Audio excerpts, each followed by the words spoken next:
When I collapsed in the hospital lobby, my doctor walked past me and said, "Still performing, I see." I was on the floor, unable to move my legs, and he stepped over me like I was trash while nurses rushed to help. "Get her to emergency," one nurse shouted, but Dr. Brennan held up his hand. "She's my patient." This is attention-seeking behavior. She does this whenever she doesn't get pain medication. The nurses looked confused because I'd never asked for pain medication, just answers for why I couldn't walk some days. "Sir, she can't move her legs." The younger nurse was checking my reflexes and looking worried. "She can move them fine. I've seen her walk. This morning she walked into my office, didn't she?"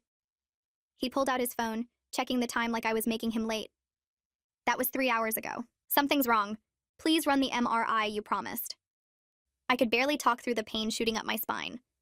"I never promised an MRI. You demanded one because you've been reading medical websites." He turned to the nurses. "Leave her. She'll get up when she realizes nobody's buying her act." But the older nurse wasn't having it. "Doctor, with respect, we can't leave a patient on the floor." He laughed, and it was cruel. "Patient?" "She's a frequent flyer who wants disability checks. I've seen dozens like her. Mysterious pain that conveniently flares up when bills are due." I tried to sit up but couldn't. "I work full-time. I don't want disability. I want to know what's wrong with me." He rolled his eyes and pulled my chart up on his tablet. "According to my notes, you've complained about back pain, leg numbness, and weakness for 8 months. Every test came back normal. Therefore, you're fine." The younger nurse was still checking my reflexes. "Doctor, her left foot has no response, 0 plantar reflex." He didn't even look. "She's controlling it." They learned to suppress reflexes from YouTube videos. That's when my husband arrived for what was supposed to be my follow-up appointment. "What's happening? Why is my wife on the floor?" Dr. Brennan sighed dramatically. "Your wife is having another episode. I was just explaining to the staff that this is behavioral, not medical." My husband's face went red. "Behavioral?" "She woke up crying in pain. She crawled to the bathroom this morning because her legs wouldn't work." The doctor smirked. "Yet she managed to get here, didn't she?" Interesting how the paralysis comes and goes. The older nurse was taking my blood pressure and frowned. "Her BP is 180/95. That's not behavioral." Dr. Brennan waved dismissively. "Anxiety from being caught faking." That's when another doctor walked by and stopped. "What's going on here?" The nurse explained while Dr. Brennan tried to interrupt. "I'm handling this. She's my patient." But the other doctor was already kneeling beside me. "Can you feel this?" He pressed on my legs and I felt nothing below my knees. "No. Nothing. It's been getting worse for months, but Dr. Brennan says I'm imagining it." The new doctor looked at my chart, then at Dr. Brennan. "You haven't ordered any imaging? No MRI? No CT scan? With progressive numbness and paralysis?" Dr. Brennan crossed his arms. "The blood work was normal. No need for expensive tests for psychosomatic symptoms." The new doctor stood up slowly. "Get her to radiology immediately. Full spine MRI with contrast." He looked at Dr. Brennan. "And you come with me." The nurses lifted me onto a gurney while my husband held my hand. 2 hours later, the new doctor came back with the MRI results and the head of neurology. "You have a tumor compressing your spinal cord. It's been growing for months. Another week and the damage would have been permanent." He turned to my husband. "She needs surgery tonight." I started crying not from pain but from relief that someone finally believed me. Dr. Brennan said I was faking. The head of neurology looked furious. "Dr. Brennan is being reviewed. Refusing to order basic imaging for progressive neurological symptoms is malpractice." The surgery took 6 hours. When I woke up, I could feel my legs again. The surgeon said if we'd waited another week, I would have been paralyzed for life. The tumor was benign, but had been growing exactly where I'd been telling Dr. Brennan the pain was for 8 months. 3 days later, while I was still recovering, the hospital administrator came to my room. "Dr. Brennan is no longer employed here. We've reviewed his other cases and found a pattern of dismissing female patients with chronic pain. 17 women with serious conditions he labeled as drug-seeking or hypochondriacs." She handed me a card. "The hospital will cover all your medical expenses and ongoing treatment. We're also recommending you speak to our legal department." My husband looked at the administrator. "How many of those 17 women ended up with permanent damage?" She looked at my husband for a second, then back at me. Her face showed she didn't want to answer that question. She cleared her throat and adjusted the folder in her hands. My husband squeezed my hand harder and said the number again, slower this time, like maybe he heard wrong. 17. You said 17 women. The administrator nodded and confirmed it. The hospital went through Dr. Brennan's files from the past 3 years after my emergency surgery made them look closer at his work. They found 17 cases where he refused to order basic tests for women who came to him with ongoing pain and other symptoms. Those women went to different doctors later and got diagnosed with real medical problems. Some of them have damage that won't ever get better because of how long they waited for treatment. I felt my stomach drop. The room got too hot and too small. I kept thinking about how I almost ended up paralyzed forever, and someone only helped me because another doctor happened to walk by at the right moment. My husband's voice got louder when he asked what happened to those other women, and if the hospital told them about Dr. Brennan getting fired. The administrator said they're contacting everyone who was affected. They want to offer support and let people know they can talk to lawyers if they want to. She pulled out a business card and handed it to my husband, since my hands were shaking too much to hold anything. The card had information for the hospital's patient helper, and also a lawyer who handles medical cases. She said we could pick our own lawyer if we wanted, but they thought this one might be good to talk to. After she left, my husband and I just sat there not saying anything. I should have felt better knowing Dr. Brennan was gone and couldn't hurt anyone else. But instead, I felt sick thinking about all those women who suffered because nobody stopped him sooner. My husband got up and paced around the small hospital room. He kept running his hands through his hair, which is what he does when he's trying not to lose it completely. I watched the IV drip slowly into my arm and wondered how many of those 17 women were sitting in the hospital rooms right now, dealing with problems that could have been caught early. How many of them lost their jobs because they were too sick to work? How many had people stop believing them, just like Dr. Brennan didn't believe me? Later that night, the head of neurology came by to check on me. He had my chart with him and sat down in the chair next to my bed. He explained that I needed to be really careful with movement for the next 6 weeks. No lifting anything heavy, no twisting my back, no sudden movements. After that, I'd start physical therapy to get my strength back. He said the tumor was not cancer, which was good, but it had been growing for at least a year based on what they saw in the imaging. Maybe longer. I asked him straight out if he looked at Dr. Brennan's notes in my file before the surgery. He stopped writing and looked up at me. He said yes, he read through everything. The lack of any diagnostic work was alarming given how clear my symptoms were in the notes. 8 months of appointments where I described the same progressive problems, and Dr. Brennan never ordered a single imaging test. My husband leaned forward in his chair. He asked why nobody caught this pattern earlier if there were 17 women going through the same thing. The neurology chief looked uncomfortable. He explained that complaints about Dr. Brennan went to different departments over the years. Nobody put them all together in one place until after my emergency surgery made them do a complete review of his cases. The system failed, he said, and he was sorry. But sorry didn't help the women who were already hurt. That night I couldn't sleep even though the pain medication should have knocked me out. I kept thinking about those other women. Were some of them dealing with permanent damage like the administrator said? Did they lose their jobs because they couldn't work while they were sick? Did their families stop believing them when doctor after doctor said nothing was wrong? Were some of them still out there right now, being told by other doctors that their pain was all in their heads? The thoughts kept spinning around and around until the nurse came in at 2 a.m. to check my vitals and found me crying. The next morning, a woman from patient services came to visit. She introduced herself as the patient advocate and said she was there to help me understand what support the hospital could offer. She was nice enough, but I could tell she was reading from a script someone gave her. She talked about therapy services and financial help with medical bills. She said the hospital took these situations very seriously and wanted to make sure I had everything I needed for my recovery. But she was careful not to say the hospital did anything wrong beyond what Dr. Brennan did on his own. Like he was one bad apple and the rest of the hospital had no idea what was happening. I asked the patient advocate if she could give me contact information for the other 17 women. She shook her head and explained that privacy rules meant she couldn't share their information without permission, but she could pass along my contact details to them if they wanted to reach out. I understood the rules but felt frustrated because I needed to talk to someone who'd been through what I was going through. My husband squeezed my hand and said we'd figure it out together, but I could tell he was frustrated too. The advocate left after giving me paperwork about support services and victim resources, most of it focused on therapy rather than practical help connecting with other patients. After she left, my husband pulled out his phone and called the attorney the hospital recommended. Jerome Lambert answered on the second ring and listened while my husband explained what happened to me. Jerome said he could meet with us once I was discharged and asked a few questions about my symptoms and Dr. Brennan's refusal to order tests. Then he said something that made both of us sit up straighter. He'd already been contacted by 3 other women from Dr. Brennan's patient list, and he was seeing a clear pattern of medical negligence. My husband put the phone on speaker so I could hear, and Jerome explained that pattern cases like this were stronger than individual malpractice claims because they showed ongoing behavior rather than a single mistake. He said we'd talk more after I got home, but he wanted us to know he was taking this seriously. The next morning, a woman in scrubs knocked on my door and introduced herself as Grace Henderson, my physical therapist.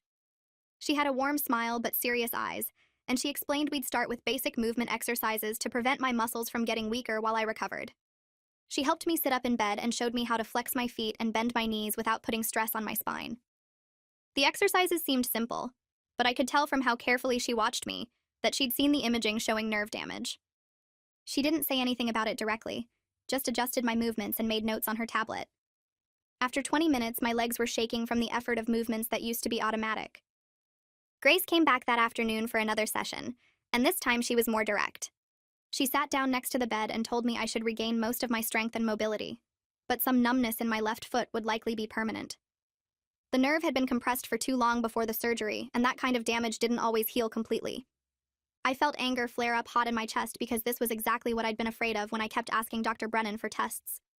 If he'd ordered the MRI 8 months ago when I first requested it, the tumor would have been smaller, and the nerve wouldn't have been damaged. Grace saw my face change and handed me a tissue, then said something that made me cry harder. She said she was sorry this happened to me, and she'd seen too many patients who came to her with preventable injuries because doctors didn't listen. 5 days after surgery, the head of neurology cleared me for discharge. He went over strict instructions about movement restrictions for the next 6 weeks. No lifting anything heavier than 5 pounds, no twisting my back, no bending at the waist. He prescribed pain medication and muscle relaxers and scheduled follow-up appointments for 2 weeks and 6 weeks out. My husband had been home the day before to set up our guest room on the ground floor so I wouldn't have to deal with stairs. He'd moved a bed down from upstairs, cleared out space for my clothes, and set up a small table next to the bed with my phone charger and water bottles. When we got home, he helped me walk slowly from the car to the house, and I felt exhausted just from that short distance. The first week home was harder than I expected. I was grateful to be in my own space instead of the hospital, but every simple task reminded me how much I'd lost. Getting dressed took 20 minutes because I couldn't bend down to put on socks or pants without help. Walking to the bathroom required concentration because my left foot was still numb and I had to watch where I placed it. Taking a shower meant sitting on a plastic chair my husband bought because standing was too tiring. Every time I struggled with something I used to do without thinking, I pictured Dr. Brennan's face when he told me I was faking, and the anger would burn through me again. My husband tried to help without hovering, but I could see the worry in his eyes every time I moved. 2 weeks after I got home, the patient advocate called to say 2 women from Dr. Brennan's patient list wanted to connect with me.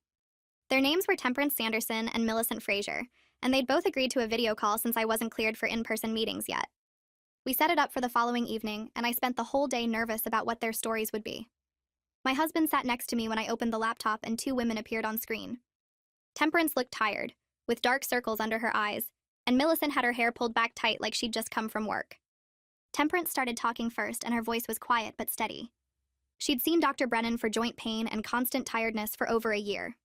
He kept telling her she was depressed and needed to exercise more, even though she explained her mother and aunt both had lupus, and she was worried about her family history. He refused to run autoimmune panels, saying her blood work looked fine and she just needed to lose weight and get more sleep. She finally went to a different doctor when her joints got so swollen she couldn't hold a pen at work. The new doctor ran the tests Dr. Brennan had refused and diagnosed her with lupus, but by then her kidneys were already damaged. Now she was on dialysis 3 times a week and might need a transplant in the next few years. Millicent's hands were clenched in her lap when she told us her story. She'd gone to Dr. Brennan for severe pain during her periods, pain so bad she'd miss work and spend days in bed. He told her cramping was normal and she needed to toughen up, maybe try yoga or meditation. She asked about endometriosis because she'd read about it online, and he laughed at her for self-diagnosing from internet research. He said if she really wanted, he could prescribe birth control to help with cramps, but surgery to check for endometriosis was unnecessary and risky. A year later, an ovarian cyst ruptured, and she ended up in emergency surgery. They found endometriosis everywhere, so much scarring that the surgeon told her she'd never be able to have children. She was 32 years old and had always wanted kids. When the call ended, I sat staring at the blank screen and started crying. My husband wrapped his arms around me, and I cried into his shoulder for what felt like hours. I kept thinking about what these women had lost because one doctor refused to take them seriously. Temperance would spend the rest of her life on dialysis unless she could get a transplant, and that was assuming her damaged kidneys didn't cause other problems. Millicent would never have biological children, and that choice had been stolen from her by someone who thought he knew better than she did about her own body. My husband held me and finally admitted he was struggling with his own anger. He'd trusted the medical system to help me, believed that doctors knew what they were doing and had patients' best interests in mind, and instead that trust had almost destroyed me. 2 weeks after my surgery, Jerome Lambert knocked on our front door carrying a leather briefcase that looked like it had seen 1,000 courtrooms. My husband let him in while I stayed on the couch, still not supposed to be walking around too much. Jerome was maybe 50 with gray at his temples, and the kind of tired eyes that came from seeing too many people get hurt by systems that should protect them. He sat in the chair across from me and pulled out a tablet, then looked at me for a long moment before speaking. He told me he'd been practicing medical malpractice law for 23 years, and this case made him angrier than almost anything he'd seen before. The problem with cases like mine, he explained, was that juries often didn't believe women about their pain levels or symptoms, so proving a doctor dismissed legitimate concerns could be incredibly hard. But this situation was different because Dr. Brennan had documented everything in writing, creating a paper trail that showed exactly how he'd refused to follow basic medical standards. Jerome pulled up Dr. Brennan's notes on his tablet and started reading them out loud.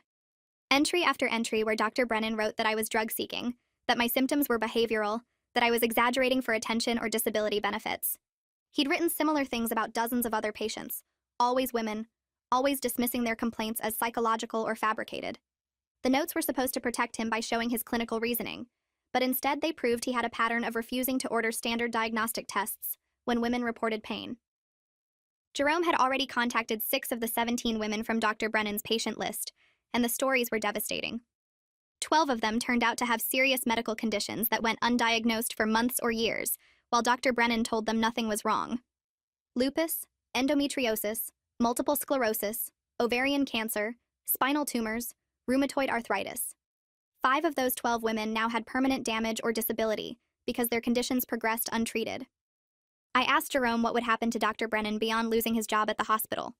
Jerome set down his tablet and explained that the medical board was investigating his license and would likely revoke it permanently.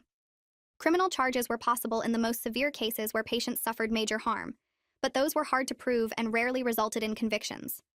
The real accountability would come through civil malpractice lawsuits where we could force him to pay damages and make the pattern of negligence public record. My husband leaned forward and asked about the hospital's responsibility, since they'd apparently received complaints about Dr. Brennan, but didn't do anything until after my emergency surgery. Jerome's expression hardened, and he said that was exactly what interested him most about this case. The hospital created the conditions that allowed Dr. Brennan to keep dismissing female patients for years, despite multiple complaints. That institutional failure was just as important as Dr. Brennan's individual malpractice, maybe more so because it showed systemic problems. Jerome wanted to file a class action lawsuit representing all 17 women against both Dr. Brennan and the hospital. He said this approach would be much more powerful than individual cases because it would demonstrate a pattern of systemic failure rather than isolated incidents. A class action would force the hospital to examine how they handled complaints, how they supervised doctors, how they protected patients from negligent care. It would also get more media attention and public pressure for real changes. I told Jerome I wanted to be part of it, whatever he needed from me. He warned me that being a named plaintiff meant my medical records would become public, that reporters might contact me, that Dr. Brennan's lawyers would try to dig up anything they could use against me. I looked at my husband and then back at Jerome and said, I didn't care about privacy anymore. I cared about making sure this didn't happen to other women, that no one else ended up paralyzed or on dialysis or infertile because a doctor refused to believe them. Physical therapy started 3 days later in a clinic that smelled like rubber mats and cleaning solution. Grace was my therapist, a woman in her 40s with strong hands and a direct way of talking that I appreciated after months of Dr. Brennan's dismissiveness. She evaluated my range of motion and strength, testing each leg carefully while taking notes. When she finished, she told me I was doing well considering how close I'd come to permanent paralysis, but I needed to understand that some of the nerve damage would likely be permanent. The tumor had compressed my spinal cord for too long before the surgery, and nerves didn't always recover completely even after the pressure was removed. Over the next few weeks, Grace worked with me 3 times a week on exercises to rebuild strength and improve my balance. I could walk without help now, but my left leg was weaker than my right, and I still had significant numbness in my foot that made stairs tricky. Some days were better than others. Some days I could do the exercises without much trouble and felt like I was getting back to normal. Other days my leg wouldn't cooperate and I'd get frustrated trying to do simple movements that should have been automatic. During one particularly bad session, I was trying to do single leg stands, and my left leg kept giving out. Grace spotted me each time, but I could feel myself getting more upset with each failed attempt. Finally, I just sat down on the mat and started crying, telling Grace that every struggle reminded me that this damage was completely preventable.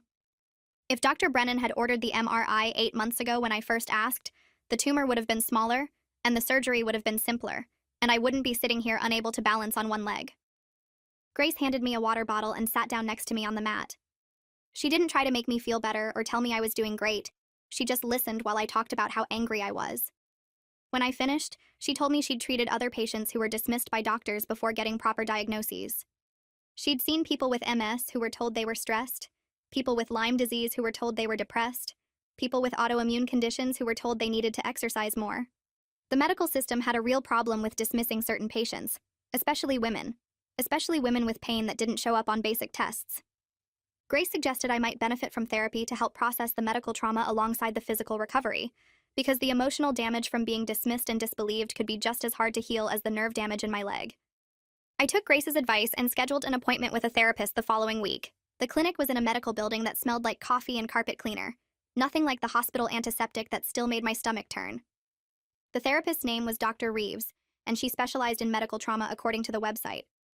She had gray hair pulled back in a loose bun and wore regular clothes instead of a white coat, which helped me relax a little.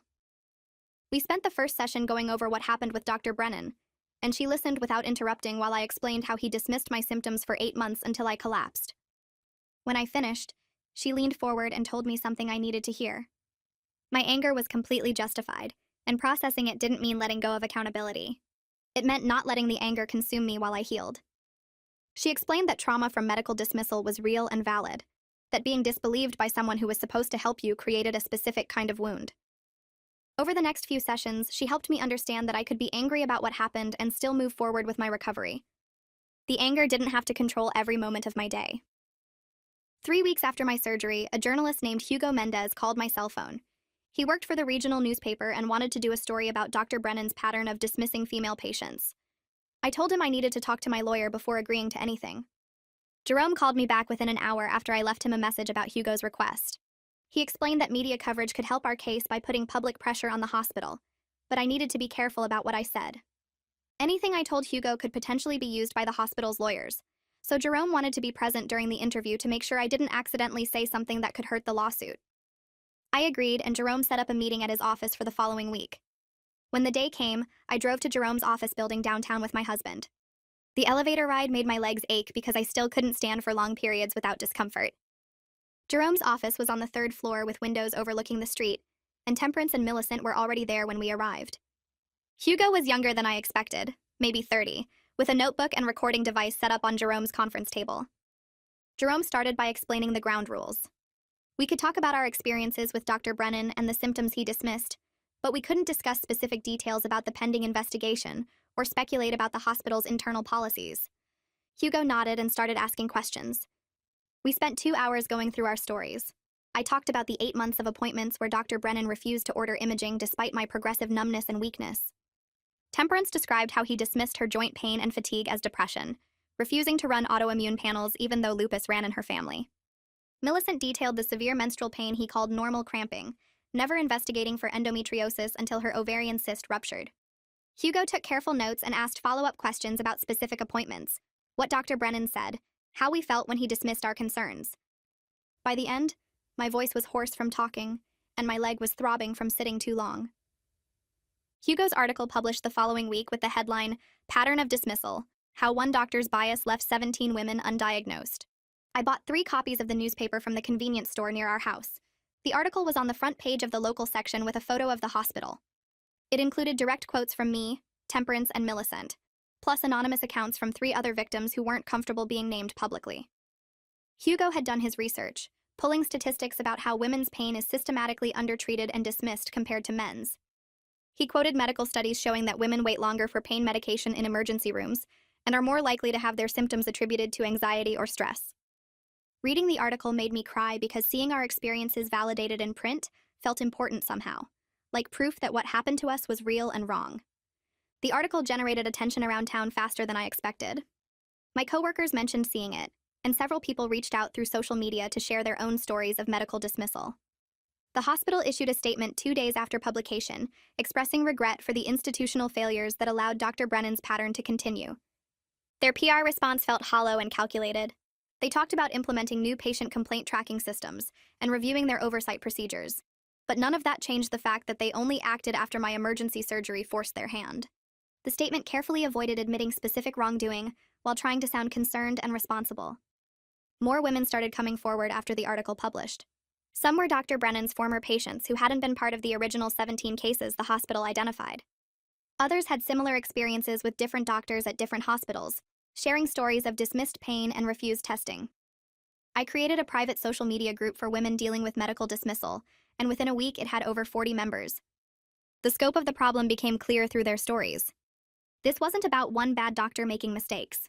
It was about systemic bias in how female patients' pain was treated across the entire medical system. Women with endometriosis told they just had bad periods. Women with autoimmune diseases told they were stressed. Women with heart conditions told they were having panic attacks. The pattern repeated over and over with different doctors in different cities. Jerome filed the class action lawsuit 6 weeks after my surgery. He represented 12 of the 17 women who had serious undiagnosed conditions under Dr. Brennan's care.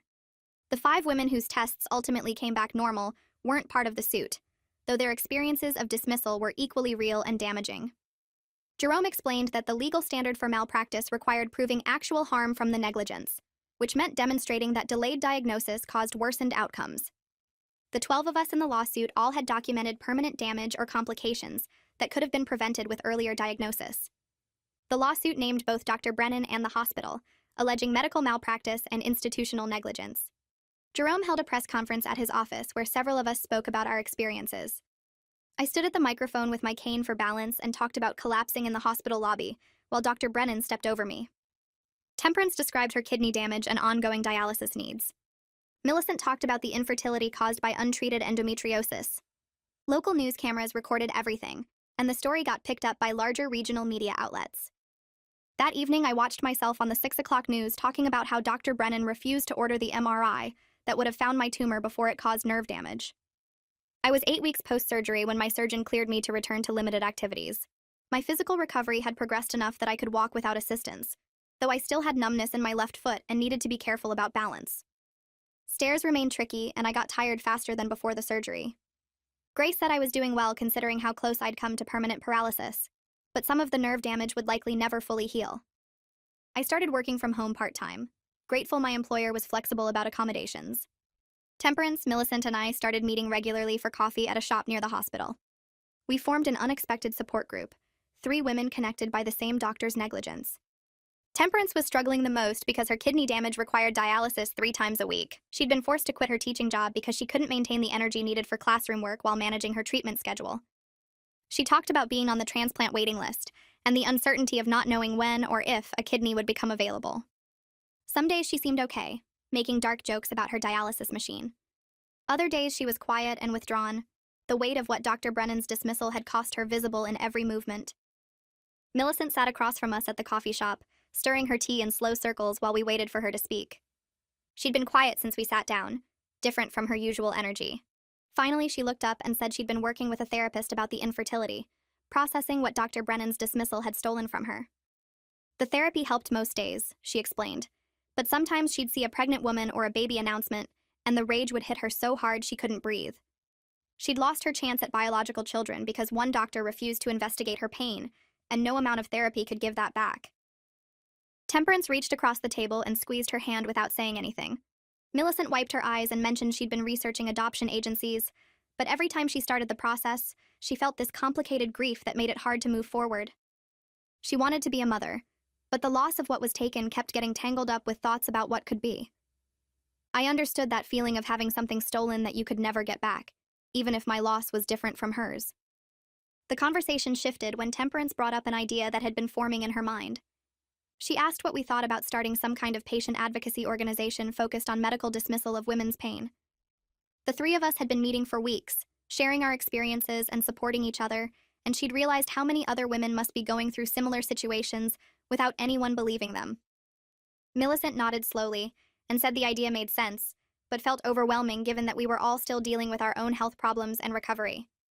I admitted I'd been thinking about something similar, but didn't know if I had the energy to take on a project like that, while managing my physical therapy and returning to work.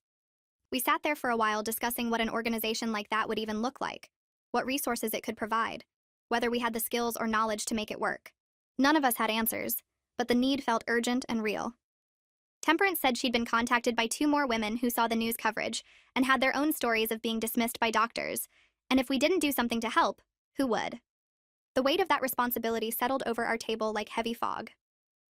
2 days later, Jerome called me about a development with the lawsuit. The hospital's legal team had reached out to him with settlement discussions, but the approach they were taking raised immediate concerns. They wanted to settle with each plaintiff individually, rather than as a class action, offering separate negotiations with each of the 12 women. Jerome explained this was a standard tactic designed to reduce their total payout and avoid any admission of systemic failure. If they settled with us individually, they could offer different amounts based on severity of harm, pit us against each other over who deserved more, and most importantly avoid making any institutional changes that a class action judgment might force.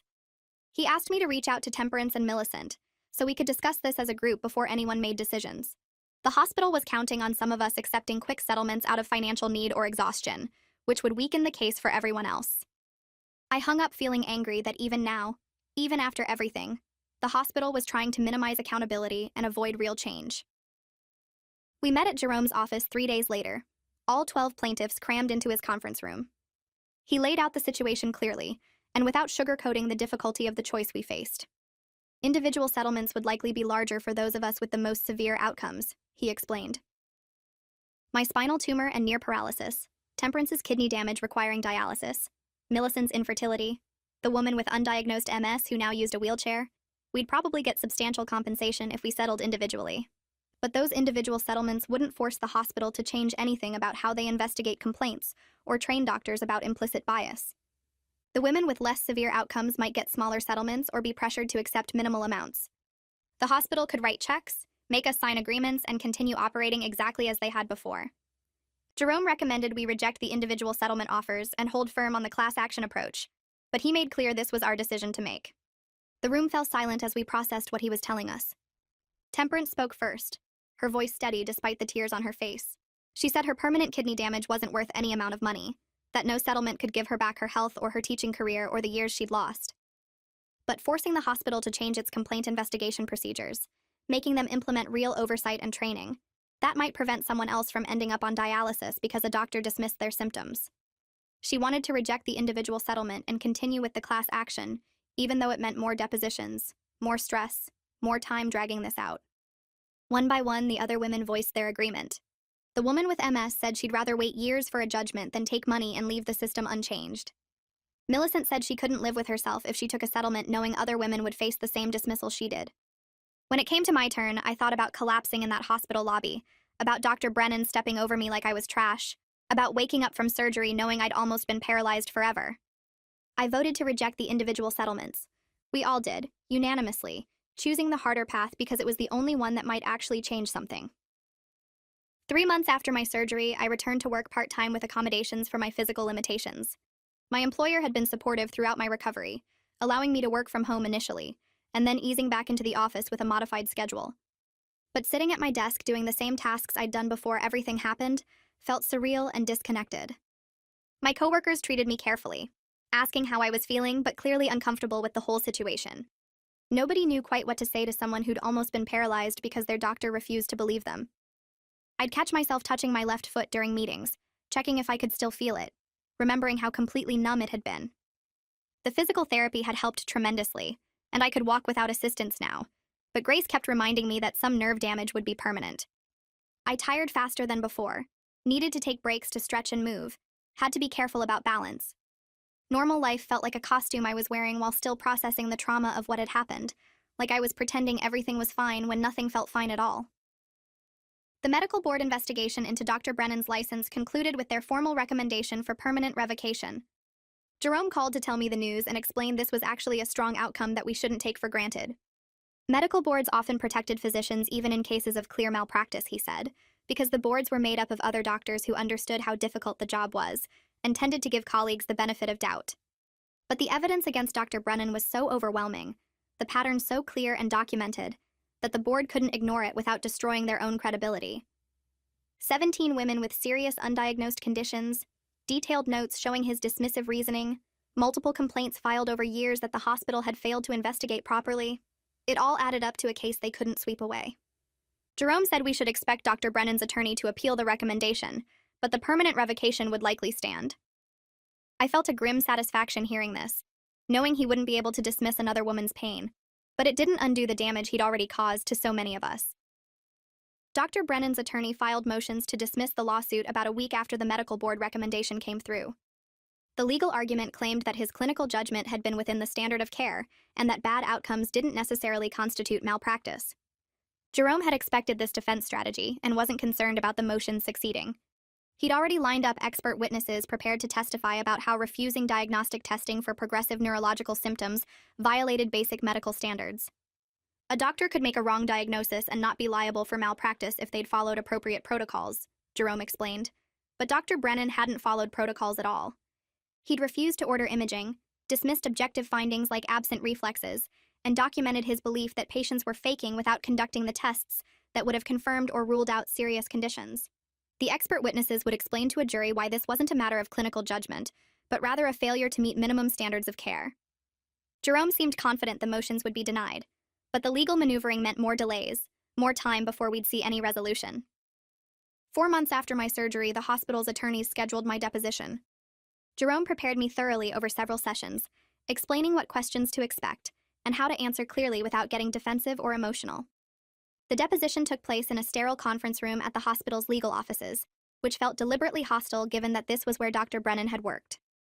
Their attorneys asked detailed questions about my symptoms, every appointment I'd had with Dr. Brennan, my complete medical history going back years.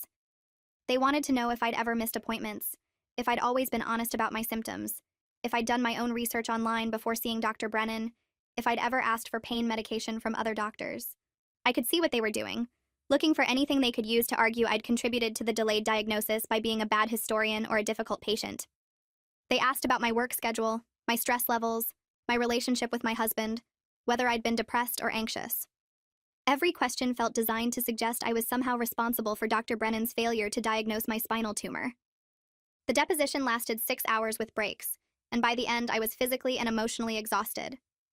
Jerome had prepared me well, and I'd answered everything honestly and calmly, but having to defend my credibility and justify why I deserved basic diagnostic testing brought back all the helplessness I'd felt in Dr. Brennan's office.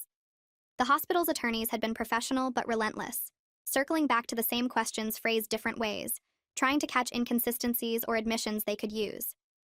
When it finally ended and we left the building, I sat in Jerome's car and cried for 20 minutes while he waited patiently. He told me I'd done well, that my testimony was strong and consistent, that the hospital's tactics were standard, but wouldn't work because the facts were on our side. But I felt like I'd been dismissed all over again, forced to prove I was telling the truth about my own body, required to justify my existence as a patient who deserved care. My husband drove me home in silence after the deposition ended, his hands gripping the steering wheel so hard his knuckles turned white. When we got inside, he started pacing back and forth in the living room like a caged animal. He told me the way those lawyers questioned me was disgusting, treating me like I was on trial instead of being the victim. They tried to make me look unreliable by asking about every single appointment I'd ever missed or rescheduled, like missing one follow-up 3 years ago somehow meant I deserved to have a spinal tumor ignored for 8 months. Jerome called that evening to check on me and explained this was standard defense strategy in medical malpractice cases. The hospital's attorneys wanted to make the legal process so miserable and degrading that plaintiffs would give up and accept whatever small settlement was offered just to make it stop. But Jerome said my testimony had been strong and consistent, that I'd handled their tactics well by staying calm and sticking to the facts. He reminded me that juries see through these aggressive defense strategies, especially when the medical evidence is as clear as mine was. The MRI images showing that massive tumor compressing my spinal cord would speak louder than any attempt to paint me as a difficult patient. 5 months after my surgery, Jerome called with unexpected news.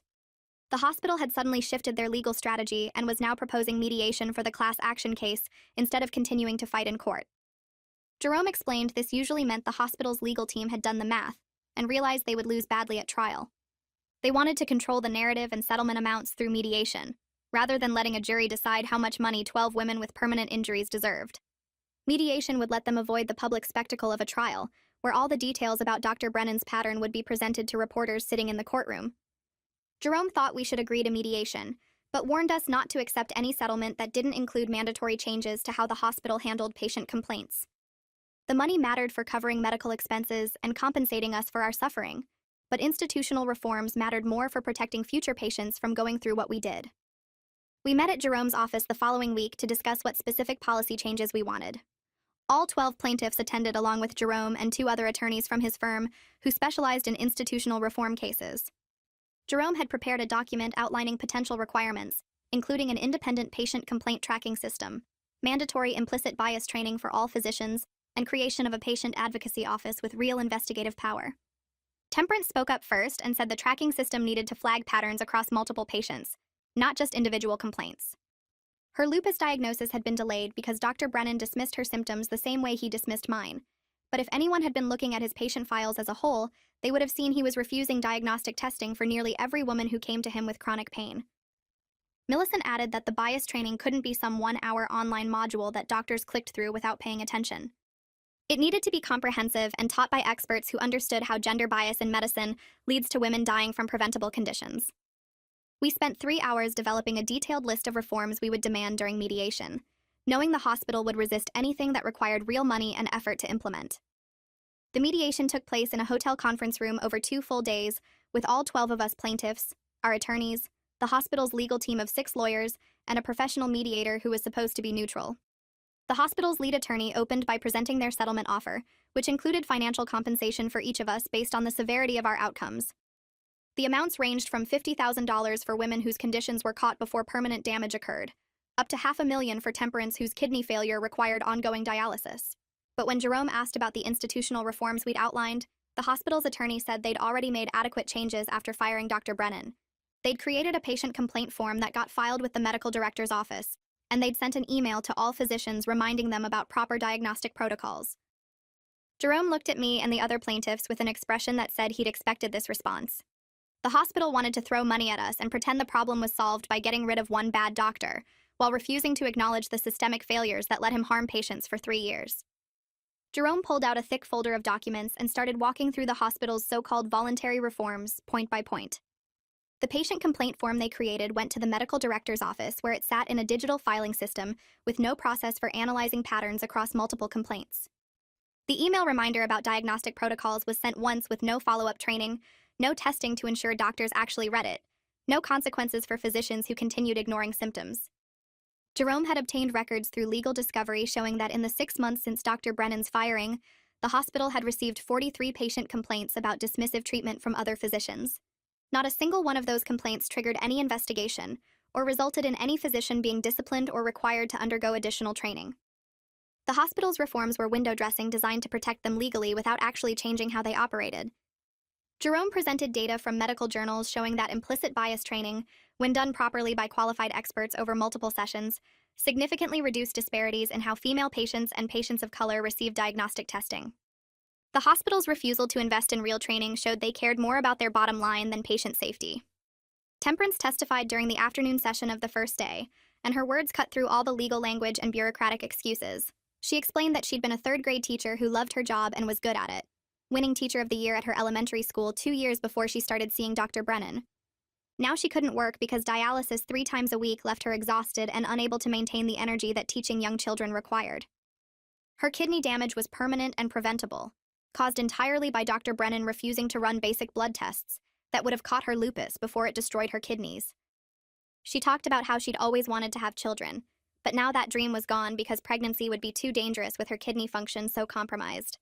The hospital's attorneys looked uncomfortable while she spoke, but as soon as she finished, they went right back to arguing that their settlement offer was generous and fair. One of them actually said that while Temperance's situation was unfortunate, the hospital couldn't be held responsible for one physician's clinical judgment, even if that judgment turned out to be wrong. Jerome interrupted and reminded them this wasn't about one wrong diagnosis, but a documented pattern of refusing to order appropriate tests for female patients over a 3-year period, while the hospital ignored multiple complaints. The first day of mediation ended without any progress, and we all went back to our hotel rooms feeling defeated. The hospital was offering us money, but refusing to implement the meaningful reforms that would actually prevent this from happening to other women. That night, several of us met in Millicent's hotel room to talk about whether we should just take the money and be done with it. The financial settlements would cover our medical expenses and provide some compensation for our pain and suffering. Temperance would get enough money to help with her ongoing dialysis costs and maybe eventually a kidney transplant if she could find a donor. But the institutional changes we'd fought for, the independent patient advocacy office with real investigative power, and the comprehensive bias training for all physicians, those weren't happening. The hospital was willing to make small cosmetic changes while keeping their fundamental systems exactly the same. On the second day of mediation, we reached a complete impasse. The hospital increased their financial offers slightly, but remained firm that they would not create an independent patient advocacy office or mandate comprehensive implicit bias training beyond a basic online module. Their position was that they'd already made adequate reforms, and anything more would be too expensive and burdensome to implement across their entire medical system. We caucused as a plaintiff group in a separate conference room while the mediator shuttled back and forth between us and the hospital's attorneys. Jerome laid out our options clearly. We could accept the financial settlements and basic policy changes the hospital was offering, or we could reject mediation and proceed to trial.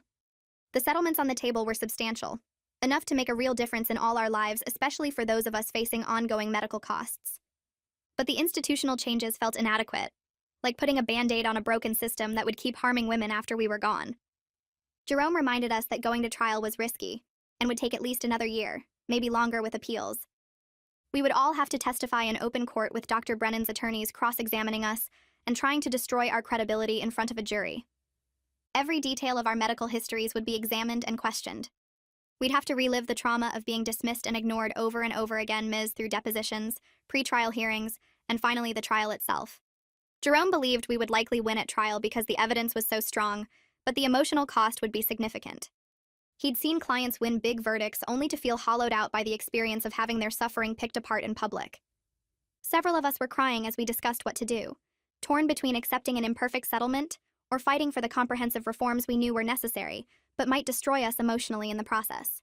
After 3 hours of difficult discussion, we voted to accept the settlement. The decision wasn't unanimous, and some of us felt like we were giving up. But the majority agreed that the financial compensation combined with the hospital's agreement to implement enhanced complaint tracking and mandatory training on medical bias was meaningful even if it wasn't everything we wanted. The hospital would pay substantial damages to all 12 plaintiffs with amounts based on the severity of our injuries and ongoing medical needs. They would create a centralized complaint tracking system that flagged patterns across multiple patients and required investigation when 3 or more complaints about the same physician were filed within a year. All physicians would be required to complete annual training on implicit bias in clinical settings, though it would only be a 4-hour module instead of the comprehensive multi-session program we'd pushed for. The independent patient advocacy office we wanted wasn't included in the settlement, which felt like the biggest loss. But we were exhausted from fighting, and the hospital had made it clear they would drag this out for years if we didn't accept their terms. As we signed the settlement documents, I felt relief mixed with disappointment, knowing we'd achieved something important, but wondering if it would be enough to actually protect the next woman who walked into that hospital with unexplained pain. The settlement papers arrived by courier on a Tuesday morning, 6 months after they wheeled me into surgery. My husband signed for the package while I sat at the kitchen table with my coffee, watching through the window as leaves fell from the oak tree in our yard. Jerome had called the day before to say everything was finalized, that the money would transfer within 48 hours, but seeing the actual documents made it real in a way his voice on the phone hadn't. I opened the envelope and pulled out the settlement agreement, scanning through pages of legal language until I found the number. It was more money than I'd ever had, more than my parents made in 5 years of working, enough to cover every medical bill and physical therapy session with plenty left over. My husband read over my shoulder and let out a low whistle, but I felt nothing except the familiar numbness in my left foot that reminded me why the money existed in the first place. No amount of compensation could restore full function to my leg or erase the 8 months I spent begging Dr. Brennan to believe me while a tumor grew against my spine. I set the papers down and picked up my coffee, taking a sip while my husband squeezed my shoulder. The money would help, it would make things easier, but it couldn't undo the damage or give back what was lost. Temperance called me 3 days after the settlement cleared, her voice tight with exhaustion from her morning dialysis session. She wanted to meet for lunch to discuss something important, and when Millicent joined us at the cafe downtown, I realized they'd been planning this conversation. Temperance pushed her salad around her plate without eating much, talking about how the settlement money felt like blood money, compensation for permanent damage that never should have happened. Millicent agreed, saying her settlement couldn't buy her the children she'd wanted, couldn't reverse the infertility that Dr. Brennan's dismissal had caused. I listened to them talk about feeling stuck, about having money but no purpose, about wanting to channel their anger into something that might actually help other women. That's when Temperance suggested using part of our settlements to start a nonprofit focused on medical dismissal of women's pain. She'd been researching patient advocacy organizations and found that none specifically addressed the pattern we'd experienced, the systematic way female patients get labeled as dramatic or drug-seeking when they report symptoms doctors can't immediately explain. Millicent pulled out a folder with notes she'd compiled about organizational structure, funding requirements, and mission statements. They'd clearly been working on this together, waiting for the right moment to bring me in. I asked what they envisioned, and Temperance explained she wanted to serve as executive director since her dialysis schedule made returning to teaching impossible, while Millicent and I could join the board and contribute while keeping our jobs. The three of us spent 2 hours mapping out what the organization could do, how it might provide resources for women experiencing medical dismissal, guidance on documenting symptoms and requesting second opinions, strategies for filing effective complaints. By the time we paid the check, we'd committed to pooling portions of our settlements and reaching out to the other plaintiffs to see who else wanted to contribute. The nonprofit paperwork took 3 months to process, but we started building resources immediately. I spent evenings after work creating guides for women on how to document their symptoms in ways doctors couldn't easily dismiss, how to request copies of their medical records, how to find second opinions when their primary doctor refused testing. Millicent used her background in education to develop training modules on implicit bias in clinical settings, working with researchers who'd studied the historical dismissal of women's pain in medical literature. We reached out to medical schools about incorporating our materials into their curriculum, and 2 local programs agreed to pilot the training with their second-year students. Temperance coordinated everything from her home office, building a website where women could access our resources for free and submit their own stories of medical dismissal. Within the first month, we received 43 submissions from women describing experiences similar to ours, doctors who refused to investigate their symptoms, who labeled them as anxious or attention-seeking, who delayed diagnoses that led to permanent complications. Reading their stories felt like looking into mirrors that reflected my own trauma back at me, and some nights I had to step away from the computer, because the weight of how common this pattern was became overwhelming. But seeing the need also reinforced why the organization mattered, why we had to keep building something that might help women navigate a system that still dismissed their pain too often. 9 months after I collapsed on that hospital lobby floor, I walked into our nonprofit's first community workshop without any assistance, just slight numbness in my left foot that I'd learned to compensate for. My husband came with me, helping set up chairs while Temperance tested the microphone, and Millicent arranged handouts on the registration table. 23 women showed up, some with their own stories of medical dismissal, others supporting friends or family members who'd been dismissed. I stood at the front of the room and told my story, starting with the 8 months of begging Dr. Brennan to run tests, and ending with the emergency surgery that saved me from permanent paralysis. Temperance shared about her kidney damage from delayed lupus diagnosis, and Millicent talked about the infertility caused by untreated endometriosis. Then we opened the floor for other women to speak, and what followed was 3 hours of stories that made me grateful for my outcome while breaking my heart for what others had lost. The permanent nerve damage in my foot reminded me daily of what I'd survived and what I'd almost lost, driving me to keep showing up for this work even when it drained me emotionally. My husband and I had grown closer through the trauma, learning to communicate better about pain and fear and anger, and while I'd never be grateful for what happened, I'd found a way to channel the rage into something that might protect future patients. The settlement couldn't undo the damage to me or Temperance or Millicent or the others, couldn't restore what Dr. Brennan's pattern of dismissal had stolen from us, but the policy changes we'd fought for and the advocacy organization we'd built meant his negligence had led to something that might actually help women who came after us, which felt like the only kind of resolution possible when the harm itself could never be reversed.